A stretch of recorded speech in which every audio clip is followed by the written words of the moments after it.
I'm Damon Wilson with the Atlantic Council here in Istanbul on the banks of the Bosphorus, outside the Atlantic Council and Turkey program offices. The Atlantic Council's had a 60-year history of working on Turkey, a decade in this country, and the past couple of years we've built a 360-degree program here in Turkey, really focused on helping to advance mutual understanding between Turks and Americans and to bolster the transatlantic relationship. I'm here at a time of great tension in the U.S.-Turkish relationship. In the wake of Turkey's decision to procure the S-400 from Moscow, the U.S. Congress is pushing the administration to enact sanctions against Turkey.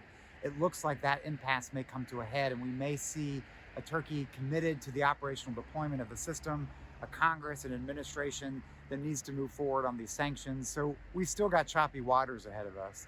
But some in Washington exaggerate the sense of that relationship between Turkey and Russia, thinking that perhaps Ankara is turning its back on the strategic West. Here, when you talk to Turks, they have felt that they've been left alone in very difficult spots, particularly in Syria and their neighborhood, and have been forced to deal with Russia on complicated issues.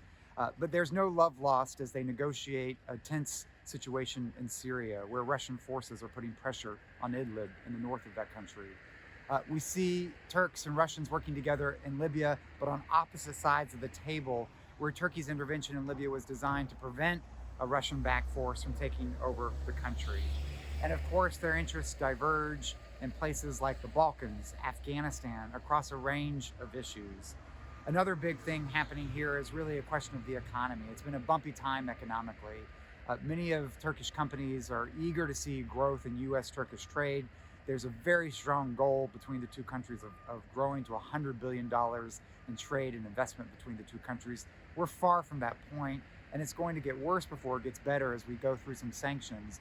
But when you step back and look beyond some of the real tensions, the U.S. support for the YPG in Syria, the issue of real Turkish insecurity after the coup here, and suspicion about why Gulenists are able to operate in the United States.